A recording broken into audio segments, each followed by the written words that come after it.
ஓ முருகா சரணம். வாழ்க வளமுடன் வையக மக்கள்.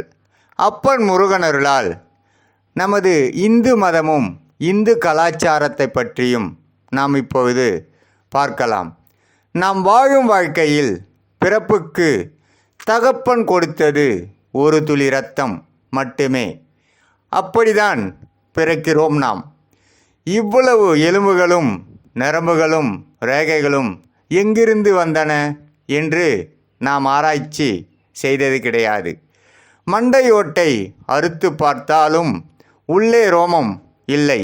இந்த ரோமம் வளர்வது எப்படி என்று நாம் பார்த்தது கிடையாது.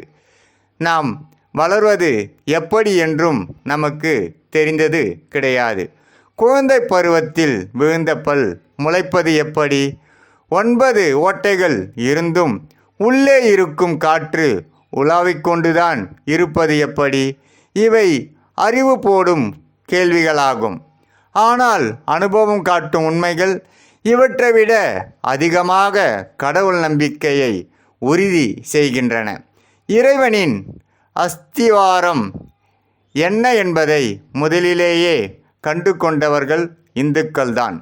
இரக்கம், அன்பு, கருணை காட்டிய பௌத்த மதமும் கடவுள் ஒன்றை காட்டவில்லை. ஆனால் கடவுள் என்று ஒன்றை காட்டியது இந்து மதம். இரக்கமும் அன்பும் கருணையும் விட்டுவிடவில்லை இந்த மதம். பௌத்த மதத்தை இந்து மதமும் ஜீர்ணித்து விட்டதற்காக காரணம் இதுதான். வாழ்க்கையை கர்மகாண்டம் ஞானகாண்டம் என பிரித்தது இந்து மதம் மட்டும்தான். கர்மகாண்டத்தின் தொழில்கள் காரணமாக ஜாதி உண்டு. ஞான காண்டத்தில் ஜாதி இல்லை. யாவரும் சந்நியாசியாக ஆகலாம் என்ற கோட்பாடு உள்ளது.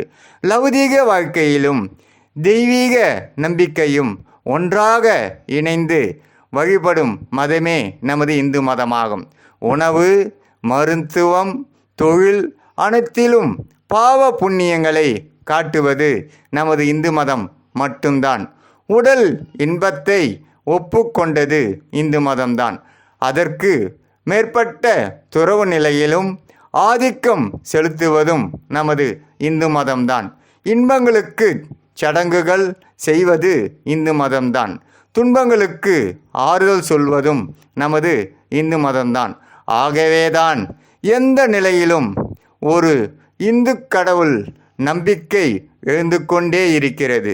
அந்த நம்பிக்கை இல்லாதவனும் மேற்சொன்ன நிலைகளுக்குரிய நிலைகளுக்கு தப்ப முடியாமல் வாழ்கின்றான். ஆஸ்தி என்றால் சொத்து, நாஸ்தி என்றால் பூஜ்யம். நாஸ்திகன் ஒன்றுமில்லாத சூன்யமாக வாழ்கின்றான். இந்துவின் கடவுள் சூனியத்தில் தோன்றி செல்வத்தில் பராமரிக்கின்றன. ஆகவேதான் நாஸ்திகனும் இந்துவே, ஆஸ்திகனும் இந்துவே. 2 பேரும் கடவுளை பற்றியே பேசுகிறார்கள். நமது அர்த்தமுள்ள இந்து மதத்தில் நமக்கு பகவத்கீதை சொல்லும் பல பொன்மொழிகளையும் நாம் பார்க்கலாம். எது நடந்ததோ அது நன்றாகவே நடந்தது. எது நடக்கிறதோ அது நன்றாகவே நடக்கிறது. எது நடக்க இருக்கிறதோ அதுவும் நன்றாகவே நடக்கும்.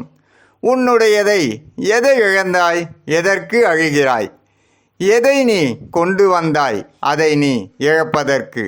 எதை நீ படைத்திருந்தாய்? அதை நீ வீணாகுவதற்கு. எதை நீ எடுத்து கொண்டாயோ அது இங்கிருந்தே எடுக்கப்பட்டது. எதை நீ கொடுத்தாயோ அது இங்கேயே கொடுக்கப்பட்டது. எது இன்று உன்னுடையதோ அது நாளை மற்றொருடையதாக மாறுகிறது. மற்றொரு நாள் அது வேறுடையதாக மாறுகிறது. இதுவே உலக நீதியும் எனது படைப்பின் சாராம்சமும் என்று பகவத்கீதை மூலம் இந்து மதத்துக்கு ஒரு அறிவுரை கூறும் பொன்மொழிகளாக பகவத்கீதை கிருஷ்ணர் சொல்லுகின்றார். இப்படிதான் நமது இந்து மதம் மேலோங்கி நிற்கிறது. நாம் இந்து மதத்தில் பிறந்ததற்கு நாம் பெரும் பாக்கியம் செய்துள்ளோம். வெற்றிவேல் முருகனுக்கு அரோகரா, வீரவேல் முருகனுக்கு அரோகரா, சக்திவேல் முருகனுக்கு அரோகரா, பொன்னைய சிவசக்தி பாலனுக்கு அரோகரா. எங்களை வாழ வைக்கும் கலியுக வரதனுக்கும் வல்லக்கோட்டை வள்ளலுக்கும் வடபழனி ஆண்டவனுக்கும் அரோகரா அரோகரா அரோகரா அரோகரா அரோகரா அரோகரா அரோகரா. முருகனின் மகன் ரவி முருகன். ஓம் முருகா சரணம்.